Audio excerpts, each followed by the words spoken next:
Darkcast Network, bringing our indie podcasts out of the shadows.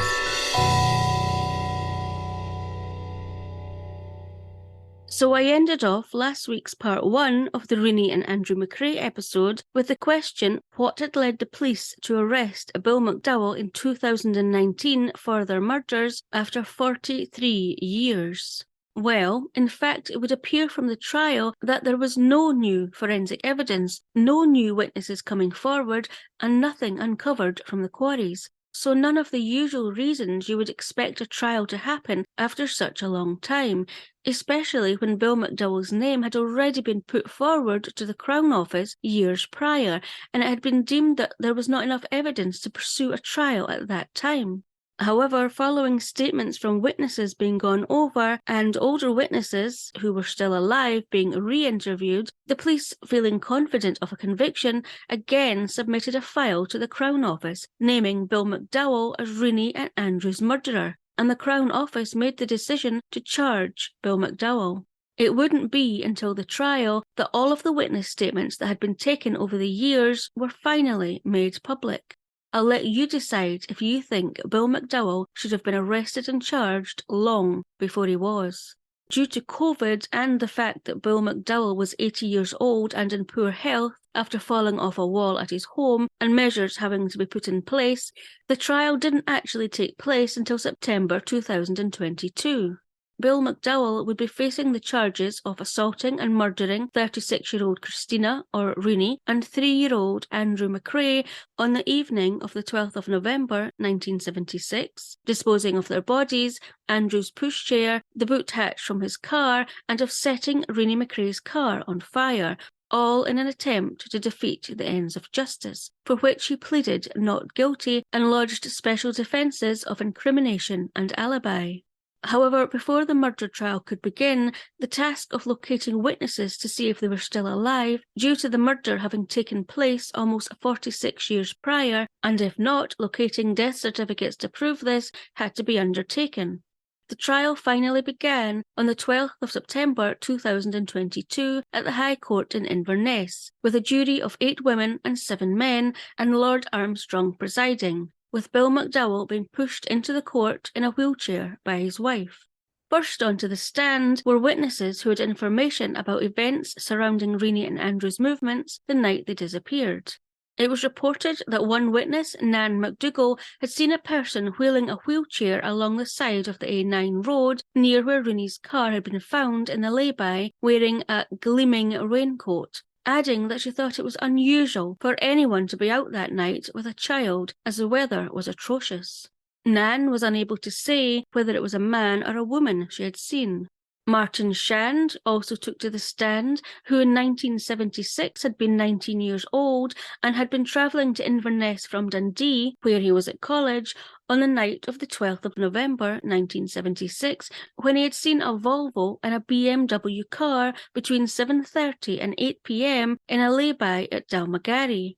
Martin went on to say that he thought he saw 2 people with the cars, but due to their build, he thought it could have been 2 men. Bill MacDowell's company car had been a Volvo. Another witness, Maureen Grant, who in 1976 had been a 32-year-old nurse, said she had known Renee and the BMW she had driven, and she said she had seen the BMW parked outside the Millmore Lodge Hotel on the evening of her disappearance, but that there was no one inside the car. The Millmore Lodge Hotel was about 2 miles or 3.2 kilometres north of the lay-by at Dalmagary, where Renee's car was found on fire. Another witness, Marion McLean, who had been 32 in 1976 and who had worked at the Millmore Lodge Hotel, said she had finished work that evening about 6:55 p.m. and had followed Renee's BMW from the hotel along the A9, where Renee pulled off into the Dalmagary lay-by. Patricia Wilson, who had been 36 at the time of the disappearance, had been driving along the A9 on the evening of the 12th of November with her mother in the passenger seat. She said that she had seen a man standing by a car either in the Millmore Lodge Hotel car park or in the Dalmagary lay-by, 2 miles or 3.2 kilometres away from each other. She said that the man had opened the driver's door of the car and put his head down as if speaking to the driver. She went on to say that her mother, who had been with her, said that there was a woman in the driver's seat and that a child had been in the back. Going on to say that the woman's hairstyle was combed back and high, a style which Renee MacRae was known to wear often. As many witnesses had passed away by this time, family members or police officers read out the statements they had made at the time of the disappearance of Renee and Andrew, and family members were questioned regarding the statements their deceased relatives made. Catherine Johnston, who had been 22 at the time of the disappearance, lived with her parents at a farm located opposite the Dalmagary lay-by on the A9. She was asked in court if her mother, Eva McQueen, had made any reference to something that had happened the night Renee and Andrew disappeared. Catherine replied that yes, her mother had often made reference to hearing a blood-curdling scream that night between 7:30 and 8 p.m, but that she couldn't detect where it had come from. Catherine herself was driving into Inverness that evening with a passenger, and as they passed a lay-by near the Mealmore Lodge Hotel, she said she saw a car sitting there with no lights on, going on to say that she also remembered seeing a 4x4 type vehicle travelling at speed south between 7:30 and 8 p.m. that evening as she made her way to Inverness that night, with her passenger commenting, "That's in a hurry." However, when Detective Chief Inspector Brian Geddes from Police Scotland's Specialist Crime Division took to the stand to give evidence regarding the statement Eva McQueen, Catherine's mother, had given a few days after Renee's car had been found burning in the lay-by, he informed that she had said, according to the Inverness Courier on the 13th of September 2022, "I heard a distinct screech coming from the east side. Hens roost in this area, but I couldn't associate it with hens. I saw nothing that would arouse my suspicions." Also giving evidence regarding seeing Renee's BMW the evening of the disappearance was Donald McCaskill, who had been a 38-year-old road department worker who had been staying at the Mealmore Lodge Hotel on the night of the disappearance. He said that he had seen a blue BMW parked in the lay-by near Mealmore Lodge Hotel about 7 p.m. as he left the hotel to head into Inverness for the evening. He advised that he again saw the blue BMW burning in the Dalmagary lay-by about 10 p.m. as he was returning to the hotel by taxi. Once all of the sightings of Renee and her blue BMW had been covered, next on the stand were witnesses who Renee had spoken to about her relationship and her plans for the future. First up was Renee's hairdresser, Sheila Fraser, who had been 34 back in 1976. She told the court that Renee had come to see her about 2 weeks before she disappeared, where Renee told her of her and her lover's imminent plans to move to Shetland with Renee's 2 children to start a new life together, with Sheila going on to say, according to the Inverness Courier, that Renee looked very well and very happy. Renee's best friend, Valerie Steventon, the only person who Renee had told of her affair with Bill MacDowell, of her plans that she and Bill had apparently made, of the fact that Renee was going to Rannoch to meet Bill MacDowell the night she went missing, and the fact that Bill MacDowell was 3-year-old Andrew's father, wasn't able to attend court due to poor health, and so her statement was read out. Valerie's statement told of how Renee was deeply in love with Bill MacDowell, and despite Renee believing much of what Bill said was lies, she appeared to accept it. Although in the weeks before her disappearance, Valerie said that Renee had started to become suspicious of what Bill was telling her. And when Bill told Renee that he had bought a container for their move to Shetland, that he had handed in his notice and had got a job working for the company Texaco in Shetland, and that Texaco would be providing a house, although excited, Renee apparently attempted to try to ascertain if this was indeed true. However, was unable to find proof that Bill had indeed bought a container or had handed his notice in. It was also confirmed in court that Bill had never applied for a job with Texaco. Valerie also advised that Renee had told her that she had plans to meet Bill at a hotel in Rannoch, and despite Valerie offering to look after Andrew so Renee and Bill could enjoy their weekend together, Renee told Valerie that Bill had insisted Andrew went too. Valerie also advised that apparently Bill had told Renee she should not tell anyone about their weekend away together. And in the months before the disappearance, Valerie advised that Renee had told her Bill had kept seeking reassurance that she had not told anyone of their affair. apparently being insistent that their affair remain a secret from everyone.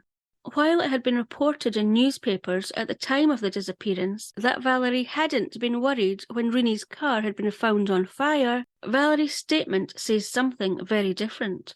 Upon hearing that Renee's car had been found on fire, she said she phoned all of the hotels in the Rannoch area wanting to check that Renee and Andrew were okay. However, she couldn't find any booking under either Renee's name or Bill's. She didn't know what else to do, but hoped that Renee and Andrew would come back as planned on the Sunday. Valerie said she rang Renee's house all Sunday afternoon, but never got a reply. She then drove to a lay-by not far out of Inverness, where she sat, waiting and hoping to see Bill's white Range Rover car go past, showing that he was taking Renee and Andrew back home. However, again, this didn't happen. At 10 p.m. on Sunday, she rang Bill's home and he answered. Valerie hung up and didn't speak to Bill, but she was extremely concerned now. If Bill was home, then where were Renee and Andrew? Renee's sister, Morag, who was a 38-year-old nurse at the time her sister and nephew disappeared, also attended court and took to the stand. Morag testified that Renee and her were in regular contact, hearing from her every week by phone. However, there was definitely no plan for Renee and Andrew to come to her home in Kilmarnock on the Friday she went missing, with Morag saying that she wouldn't have travelled without telling me. While Renee had told Morag that Gordon Sr. was not Andrew's father, Morag advised that Renee hadn't told her who Andrew's father was, only saying that he was a married man with 2 children and that he would never leave his wife. In response, Morag had told Renee that she hoped the affair was over, as no good would come of it. The first Morag knew that Bill MacDowell was Andrew's father was when Valerie Steventon phoned and told her following Renee and Andrew disappearing.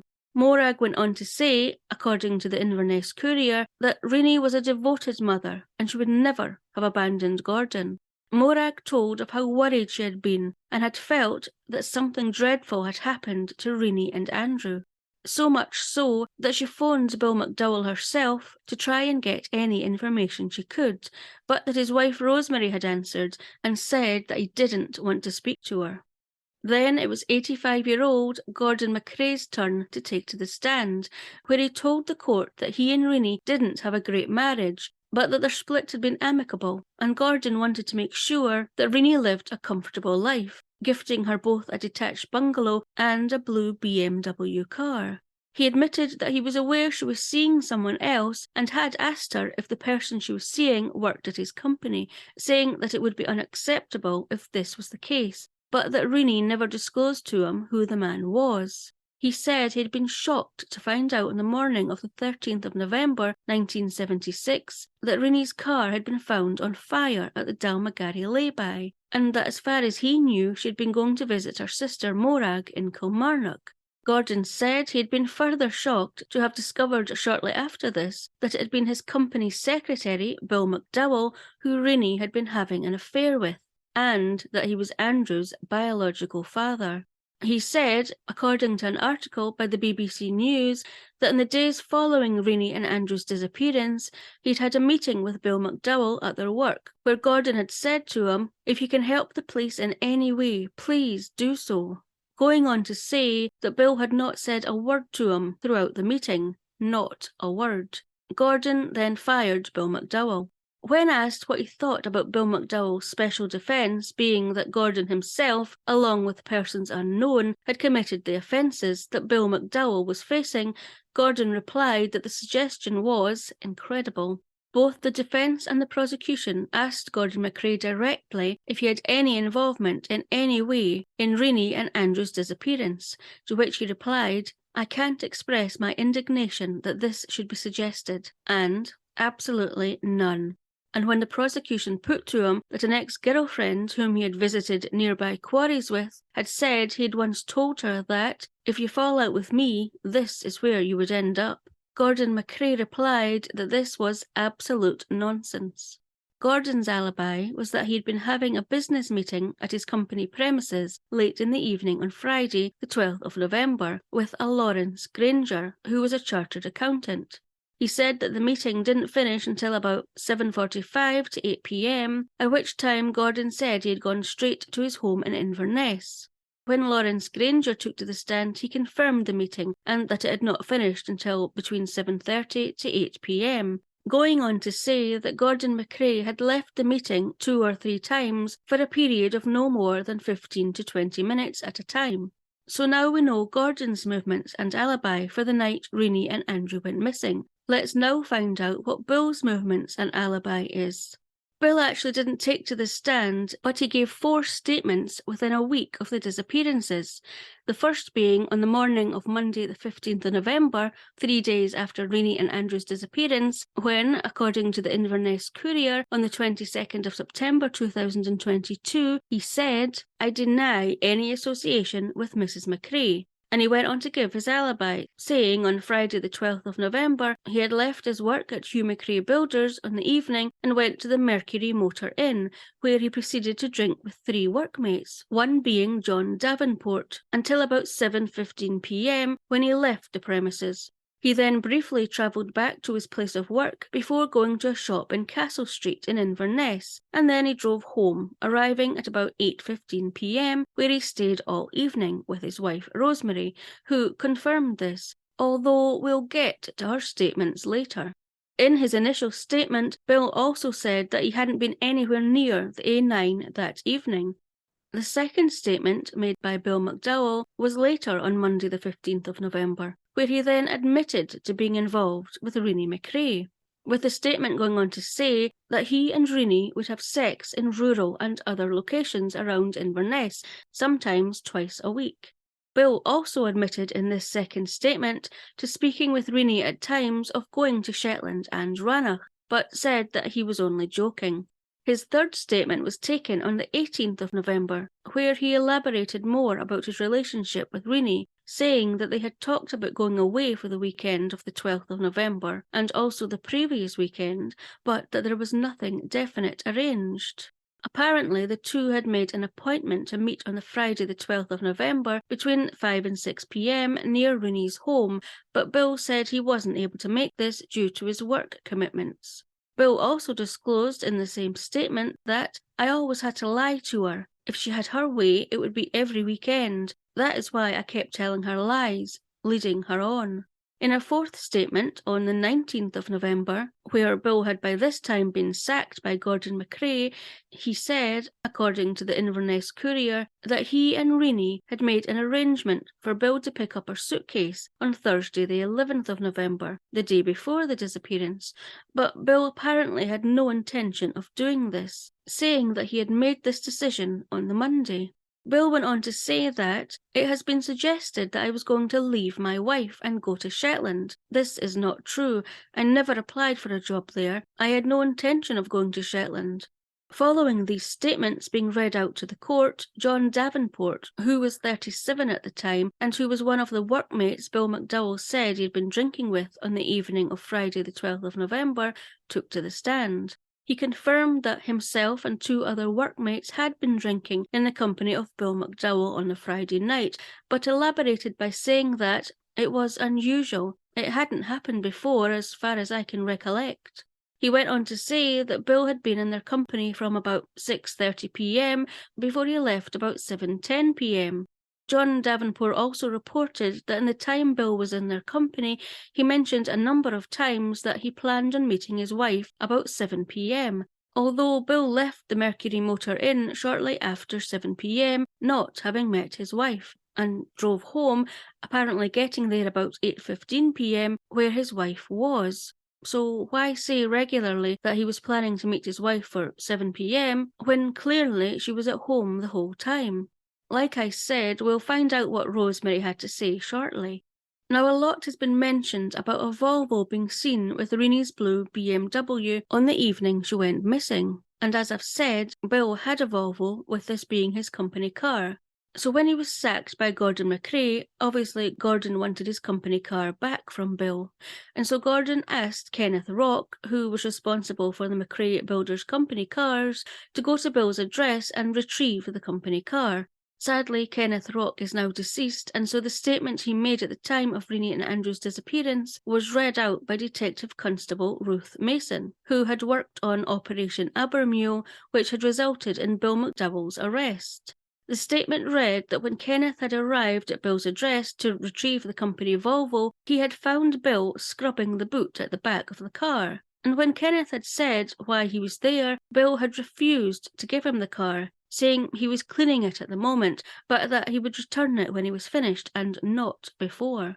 Bill did go on to return the car, however not before he had replaced the boot floor of the Volvo and destroyed the original by setting it on fire 2 days after the disappearance. There is no reasonable explanation as to why he would do this. So just before we get to what Bill MacDowell's wife Rosemary had to say in court and what her statement said, there were other statements and theories presented in court of what could have potentially happened to Renee and Andrew, and by who. First off was a statement by Dennis Tyrone, which was read out in court by Detective Chief Inspector Brian Geddes as Dennis was deceased. Dennis Tyrone had written to the former Northern Constabulary Police Force in May 2005, telling them that in the summer of 1976 he had been approached by a man who had asked if he would douse Renee and Andrew with acid and kill them, for which he was offered £500, which in today's money would be just under £3,000 and about $3,600 in part payment. In 1976, Dennis had been working for Gordon MacRae's building company and had previously been in prison. When asked why it had taken him so long to come forward and report this, he said that it wasn't until he had seen a photograph in a newspaper of Gordon MacRae and Bill MacDowell that he realised just who the man who had approached him was, Bill MacDowell. In the letter sent to the former Northern Constabulary Police Force, Dennis had written that he'd been asked by this man if he would kill someone, to which he apparently replied that he would not stoop to this level, not for any amount of money. Apparently this man had said it was his wife and child that he had wanted the acid thrown over and who he had wanted killed. When Dennis had refused, the man had said that if he talked to anyone, his life would be in danger. However, on the stand, Detective Chief Inspector Brian Geddes admitted that there were inconsistencies between the letter sent by Dennis Tyrone and the statement he made in the presence of police officers. The next statement to be read out was from Mitchell Yule, who was also deceased and had been Bill MacDowell's handyman, and the statement was read by retired police officer George Goff, who had been the one to interview Mitchell. Mitchell had worked for Bill MacDowell in 1986, when apparently Bill MacDowell confessed to killing Renee and Andrew MacRae. However, Mitchell didn't come forward to the police with this information until October 1987, 11 years after the disappearance, and shortly after the pair had fallen out following Mitchell being accused by Bill MacDowell of stealing his car, which Mitchell denied. Mitchell was a convicted safecracker. Mitchell's statement said that when he had asked Bill if he had killed Renee and Andrew, Bill's reply had apparently been, "I did and I didn't." The conversation had apparently taken place around the 10-year anniversary of Renee and Andrew's disappearance, when a newspaper article had featured the story, and apparently upon reading it, Mitchell said that Bill was not too chuffed about it, with Bill apparently going on to say that if anyone came asking about him, that Mitchell should tell them nothing. Also in his statement, Mitchell spoke of a trip that apparently himself and Bill had gone on, from where Bill was then living in Tweedmuir, which is located in southeastern Scotland in the Scottish borders, to Inverness, which is about a 3-hour and 40-minute drive north of Tweedmuir. Mitchell said the pair were travelling to Bill's home in Inverness to get some furniture to bring back to his home in Tweedmuir, with Bill apparently driving the majority of the way. However, about 3/4 of the way there, Mitchell said they had just driven over a bridge when Bill had asked Mitchell to drive, with Bill getting into the passenger seat and apparently pretending to be asleep. Not long afterwards, Bill woke up and instructed Mitchell to pull over, and Bill began driving again. Mitchell interpreted this as Bill attempting to hide from something, saying in his statement that there was something on that road he didn't want to see. However, Bill's son-in-law, Kenneth Gowdy, then took to the stand and said that he had travelled with Mitchell to Inverness to collect Bill's plants and his toolbox, but had never been involved in moving furniture. Bill's defence, Murray McCara, King's Counsel, then asked Kenneth if there had been anything noteworthy about the journey, with Kenneth replying that there hadn't been. Bill's defence counsel was very clever in implying that Mitchell and Bill had never actually travelled to Bill's property in Inverness, but instead that it had been Bill's son-in-law Kenneth and Mitchell who had undertaken this journey, hence implying that Mitchell had been lying, perhaps due to him being sacked by Bill. However, it's not clear if this was the case or if in fact both journeys had occurred. Also brought up at the trial was the possibility that Renee and Andrew MacRae were actually still alive. It was reported that there had been 123 apparent sightings of Renee MacRae being seen alive since the 12th of November 1976. And despite all 123 sightings being ruled out and a comprehensive proof-of-life investigation being carried out, including, according to the Inverness Courier on the 26th of September 2022, checks with HMRC, pensions, DVLA, Passport Office and banks, and it being concluded that both Renee and Andrew were dead, the prospect that Renee and Andrew were still alive was brought up in court again. Apparently, at the time of Renee and Andrew's disappearance, one sighting of a similar mother and child being seen with a man with a Mexican or handlebar moustache was investigated, including a photo fit being created. But despite this sighting being thoroughly investigated and ruled out, it was again brought up by Bill MacDowell's defence, who had two witnesses take to the stand who said they were certain that they had seen Mrs. MacRae with this man. While this line of questioning was objected to by the prosecution and not taken any further, you may remember how I mentioned about Bill saying he had received coded phone calls from Renee where she rang twice and then hung up, indicating to him that she wanted to speak and that he had received two of these calls after the disappearance.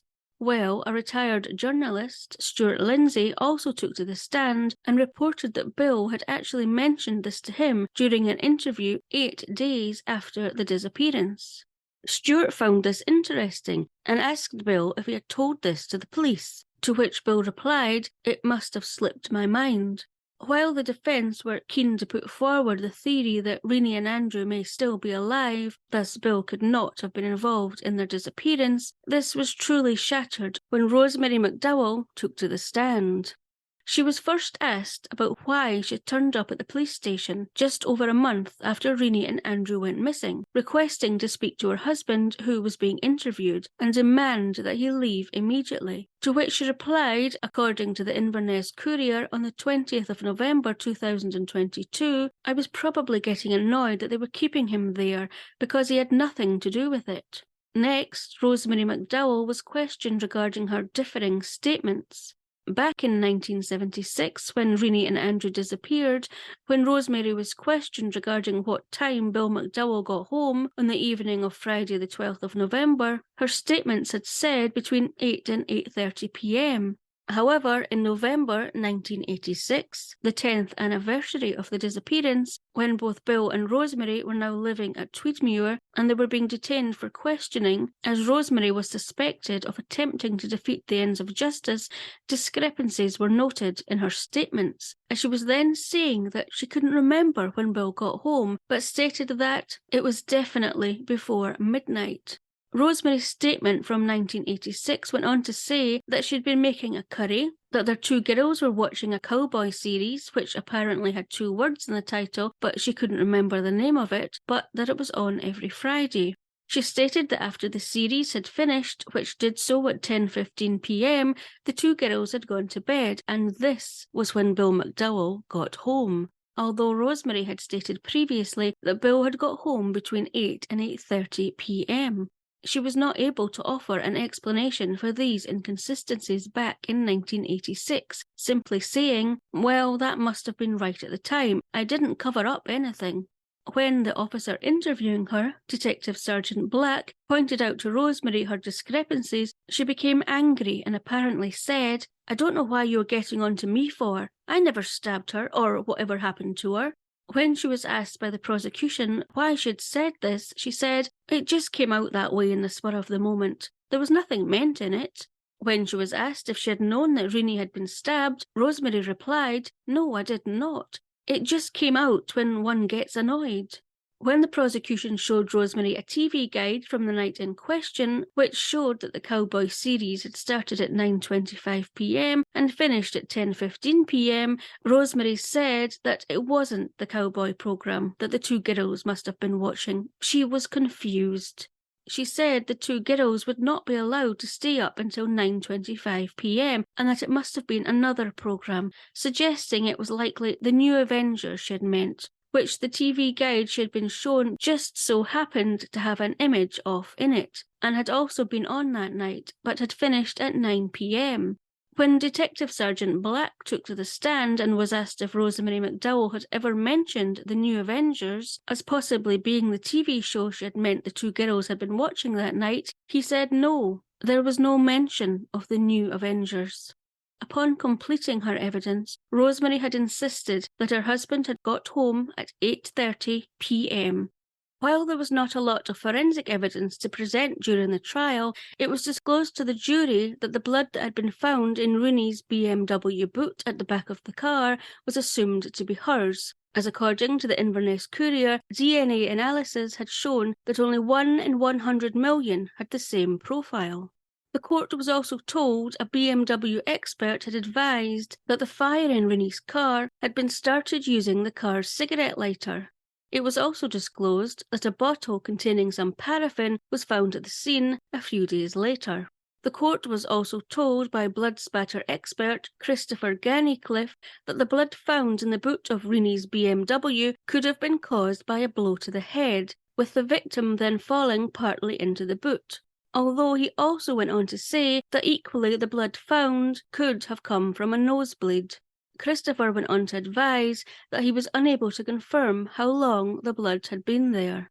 And that was it. After 10 days of witness testimony and evidence being presented, it was now time for the prosecution, Alex Prentice, King's Counsel, to sum up, which lasted for more than an hour, with him opening with, "The last utterance of Renee MacRae when she was alive was a blood-curdling scream in the dark," although Eva McQueen had said that she had heard a distinct screech, not a blood-curdling scream. The prosecutor went on to state that a compelling circumstantial case had been presented, with the motive for Renee and Andrew's murder being that she was becoming too demanding about Bill leaving his wife and them starting a new life in Shetland.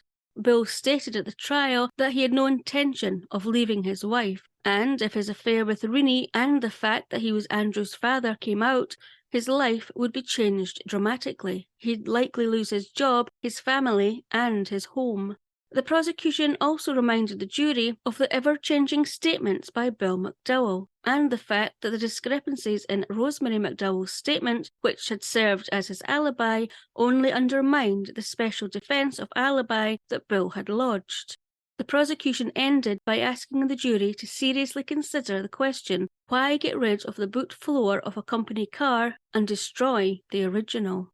Defence counsel Murray McCara, King's Counsel, then began his summing up, which lasted about an hour and 40 minutes, by saying that the jury should consider the disappearance of Renee and Andrew MacRae as a mystery and not a murder.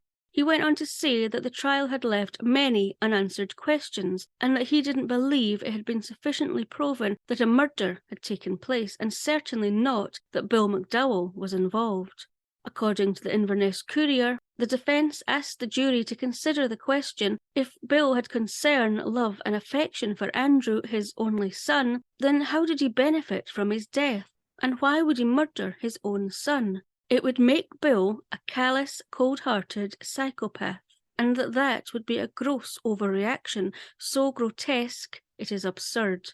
The defence suggested instead that it was mere speculation that Bill had been involved in the disappearances, and that any proof that he had murdered Renee and Andrew was lacking.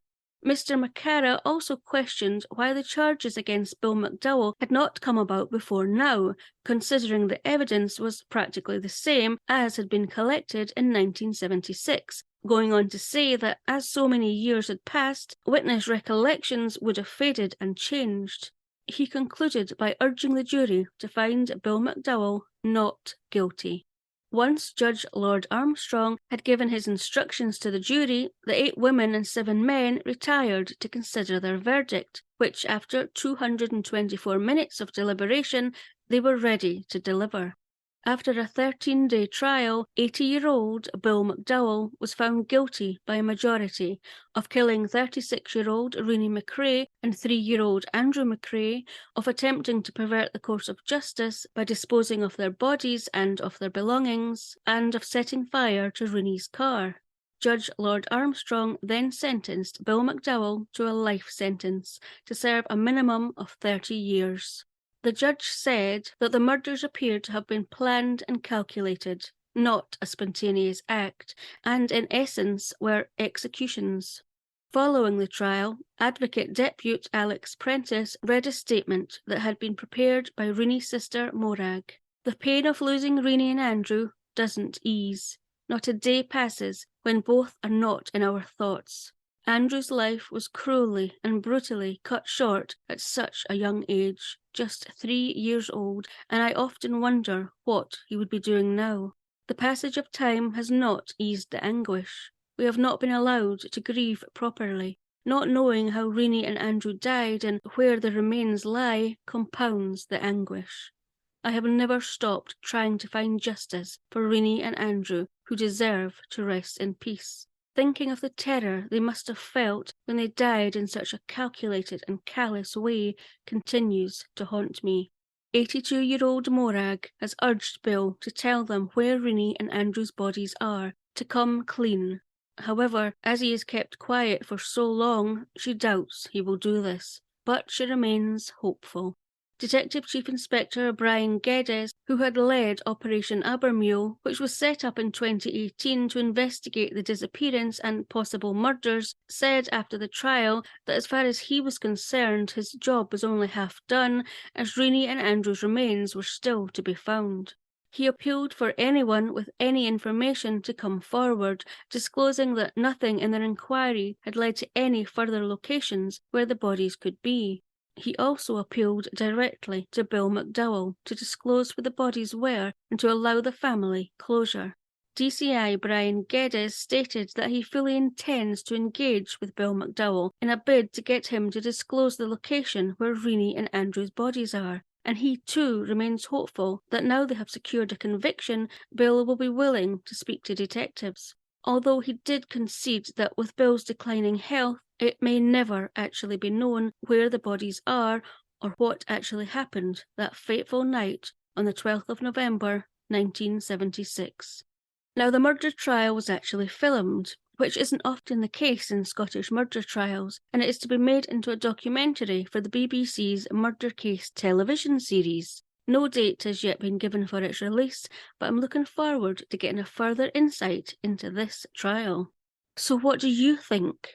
Should Bill MacDowell have been arrested and charged with Renee and Andrew's murder long before he was? Or do you feel, like the defence, that the case presented in court was mere speculation that Bill had been involved in the murder, or even definitive proof that Renee and Andrew had in fact been murdered? Let me know what you think. And that was the end of the episode. However, there's now another update. Having served less than 5 months of his minimum 30-year sentence for the murders of Renee and Andrew MacRae, Bill MacDowell's death was confirmed on Wednesday the 15th of February 2023 at the age of 81 years old due to poor health. And sadly, the Inverness Courier revealed on the 16th of February that he had refused to tell the police where Renee and Andrew's bodies were buried before he died. Renee's sister Morag said in an article in the Inverness Courier on the 17th of February, the fact that he chose not to do that speaks volumes about what kind of man he was, a cold, calculating murderer of an innocent mother and child.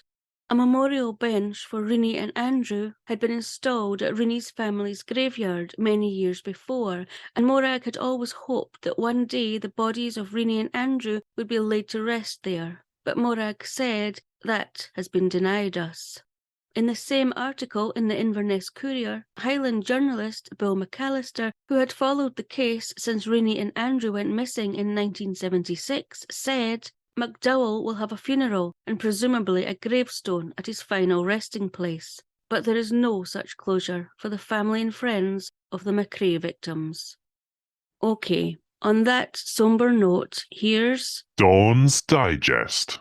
Did you know that we also do a different Dawn's Digest every Saturday on social media? So far, the Dawn's Digests on social media have mentioned the Up Helly A festival that takes place every year in Shetland. We've mentioned Robert Burns and an event that was taking place in Scotland around Burns Night. And Jill from Crime Divers podcast commented with a wee bit of trivia, saying that there was a well near where she lived that had been dedicated to Robert Burns' mum. We've also mentioned the Proclaimers Australian tour that begins on the 24th of February. And Marty from Mum's Mysteries and Murder commented that the Proclaimers were a big deal in Australia. We also mentioned the Fort William Mountain Festival that took place from the 15th to the 19th of February. I hope they had great weather for the event, as there was a full programme. If anybody listening went to the event, let us know how it went. We've also mentioned Granite Noir, which is Aberdeen's crime writing festival, and it's taking place from the 23rd to the 26th of February. The programme for this event is jam-packed too, and sounds really interesting.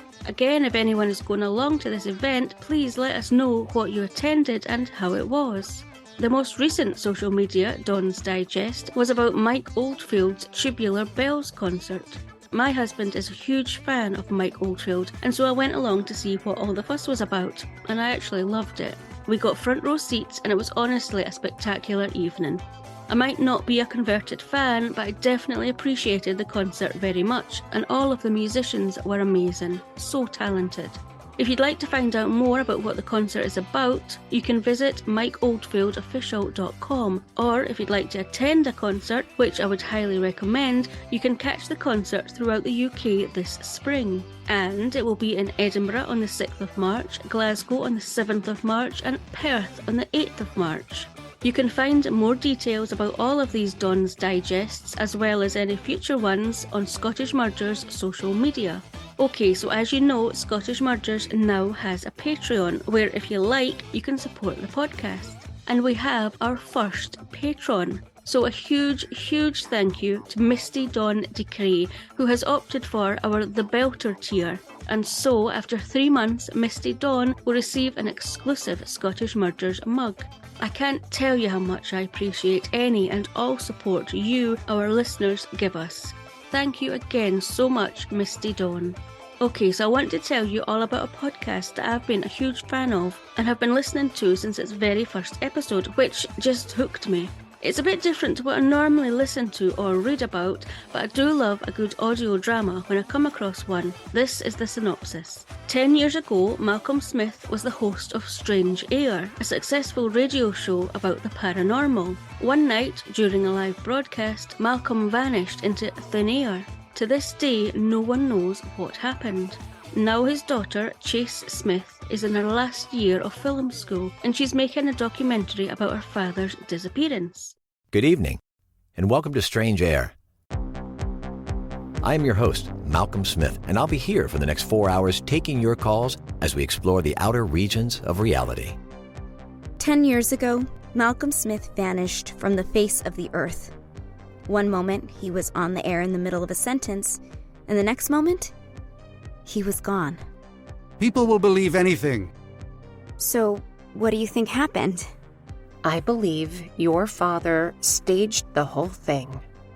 I believe your daddy was taken. Do you believe in miracles? I guess people believe what they want to believe. I believe I'll have a little more wine.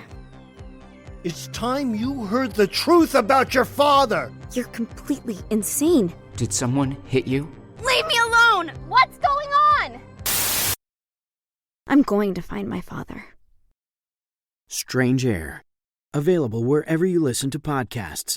Visit strangeairpodcast.com for more information. The episodes are so well put together, the voice actors are fantastic, and I'm just hooked by the story and the journey that Chase goes on to try to find out just what happened to her father. There's a whole season 1 to binge on, and I'm waiting with bated breath for season 2 to drop, hopefully very soon. I hope you enjoy Strange Air as much as me. Okay, so I have some exciting news to share. Scottish Murders has just passed 200,000 listens, and I'm over the moon. I would never have believed when Cole and I released our first episode back in July 2021 that we would ever reach those numbers, and it is only thanks to all of you for your support that we have got where we are. Like I said, any support that you can give us we always appreciate. Whether it be a donation, becoming a patron, leaving us a review, requesting an episode, messaging us to say hello or give constructive criticism, following, liking, commenting or sharing our posts on social media, coming to CrimeCon to say hello, or even coming on our podcast, like one of our listeners, Tara, did for the Scottish collaboration. However you support us, thank you. Speaking of which, we have had some amazing reviews, like this one from Kay. I love true crime and Scottish accents, so this podcast is an absolute winner for me. Dawn and Cole bring the listener captivating stories of murder and mayhem with careful research and sensitivity. If you're a true crime junkie, this podcast needs to be in your regular rotation. Or this one from fellow Scottish podcasters Alan and Rowan from Radio Leven, who said, a brilliant podcast hosted by Dawn, who is such a great radio voice. Each episode is thoroughly researched and is a great listen. Thank you again, everyone. So next week's episode is the updates, where I'll share with you any updates on the episodes that we have covered so far, such as the new information that has been released regarding the George Murdoch murder, and about a podcast that was released that covered in depth the unknown bairn case, where it may or may not have discovered the identity of the unknown bairn. So join us next week for those updates and much more.